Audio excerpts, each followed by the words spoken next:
thế giới quanh ta nè. Bình yên không cứu được sự trống rỗng. Đà Lạt ơi, tôi nên làm gì đây? Đà Lạt vẫn vậy. Sương vẫn xuống mỗi sớm. Gió vẫn đi ngang những truyền thông. Mùa mưa vẫn làm những mái hiên ngân lên thứ âm thanh rất riêng. Mùa nắng vẫn dịu dàng như thể chẳng bao giờ biết đến cái oi ả của phố thị. Chỉ vậy thôi. Mọi điều còn lại đều là kỳ vọng mà con người tự đặt lên vai một vùng đất. Mùa hoa vẫn đến rồi lặng lẽ rời đi như bao năm trước. Chỉ là sau một khoảng thời gian đủ dài, nhiều người bỗng thấy lòng mình không còn náo nức như ngày đầu mới đến. Điều ấy không chỉ xảy ra ở Đà Lạt, mà còn xảy ra với rất nhiều giấc mơ. Ngày còn ở giữa phố, chỉ cần nhìn thấy một căn nhà nhỏ nằm giữa màu xanh của cây lá đã đủ để tưởng tượng về một cuộc đời khác. Không còn những buổi sáng chen chúc trên những con đường đông nghịt, không còn những chiều trở về khi bầu trời đã tối mà công việc vẫn chưa kết thúc. Không còn tiếng điện thoại reo liên tục, không còn cảm giác lúc nào cũng phải chạy. Ai cũng nghĩ chỉ cần đổi một nơi để sống, mọi điều còn lại rồi sẽ tự nhiên nhẹ đi. Thế là gom góp, tiết kiệm, đánh đổi, kiên nhẫn suốt nhiều năm, chỉ để đổi lấy một khoảng sân đầy nắng, một mái nhà có tiếng chim mỗi sáng, một khu vườn đủ rộng để trồng vài khóm hoa mình thích.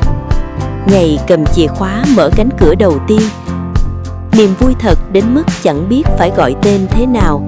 Từng viên gạch đều mang theo hy vọng, từng gốc cây đều được đặt xuống bằng tất cả yêu thương.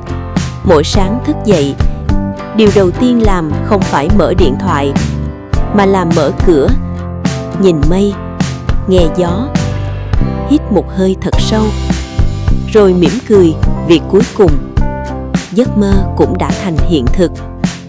Những ngày đầu, thời gian trôi chậm đến lạ. Một nụ hoa nở cũng khiến cả ngày vui. Một cơn mưa kéo dài cũng đủ để ngồi lặng bên hiên nhà. Một buổi chiều không phải vội vàng cũng thấy mình giàu có hơn rất nhiều. Không phải giàu tiền bạc, mà giàu những khoảng lặng, giàu thời gian, giàu cảm giác được sống đúng với điều từng mong mỏi. Rồi mùa này nối tiếp mùa khác, cây lớn dần, hoa nở đều hơn. Ngôi nhà không còn mùi gỗ mới, những con đường đã thuộc từng khúc quanh. Quán cà phê quen biết cả tên mình, người bán rau nhớ luôn bó cải vẫn thường mua. Mọi thứ dần trở thành một phần của cuộc sống. Và từ lúc ấy, một cảm giác rất khó gọi tên bắt đầu xuất hiện. Không buồn, cũng chẳng vui, không hối hận, nhưng cũng không còn háo hức.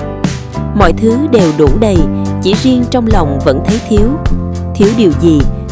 Tới chính bản thân cũng không biết. Nhiều người nghĩ đó là vì đã hết yêu Đà Lạt. Thật ra không phải. Làm sao một thành phố có thể thay đổi nhanh đến vậy? Con dốc vẫn nằm đó, rừng thông vẫn xanh, sương vẫn mờ mỗi sáng, hoàng hôn vẫn nhuộm vàng những mái nhà. Điều đổi khác là trái tim sau ngày chạm tới điều từng khao khát nhất.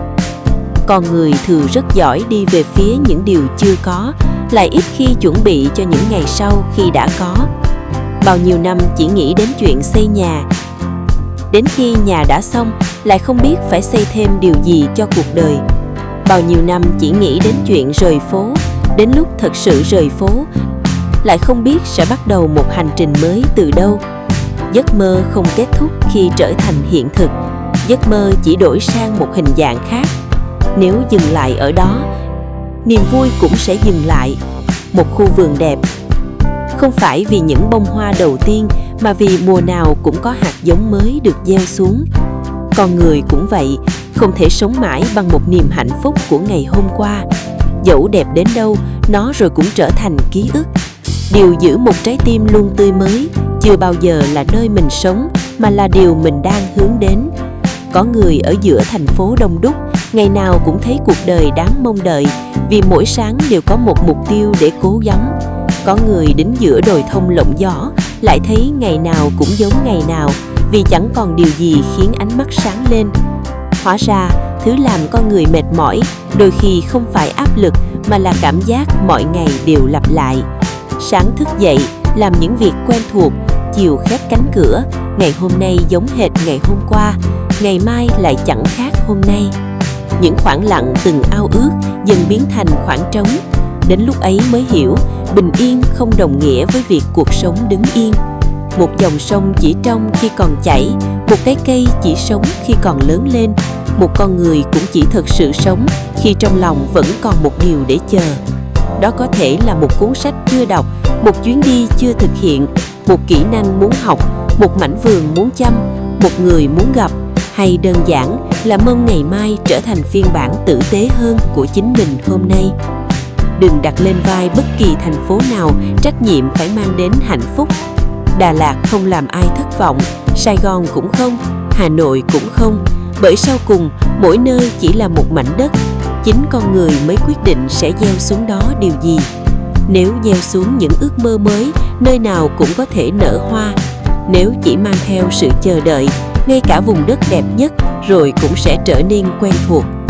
Đã từng nghĩ điều quý giá nhất là ngày hoàn thành ngôi nhà, sau này mới hiểu điều quý giá hơn là những ngày vẫn còn háo hức viết tiếp sau khi cánh cửa ngôi nhà ấy đã mở. Bởi cuộc đời chưa bao giờ chỉ cần một giấc mơ.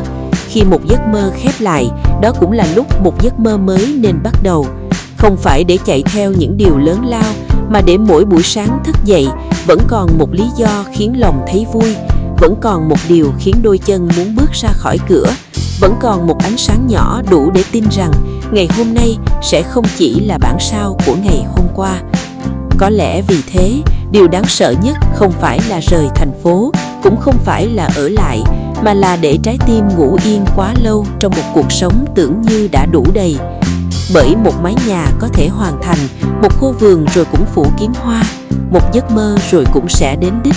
Nhưng con người sẽ luôn cần thêm một bầu trời mới để ngước nhìn, một con đường mới để bước tiếp và một hy vọng mới để mỗi lần bình minh trở lại vẫn thấy cuộc sống còn rất nhiều điều đáng yêu. Cảm ơn cả nhà đã xem cùng Hoa Bắn. Hẹn gặp lại ở những hành trình thú vị tiếp theo. Bye bye, nhớ đăng ký kênh để ủng hộ Hoa Nắng nhé.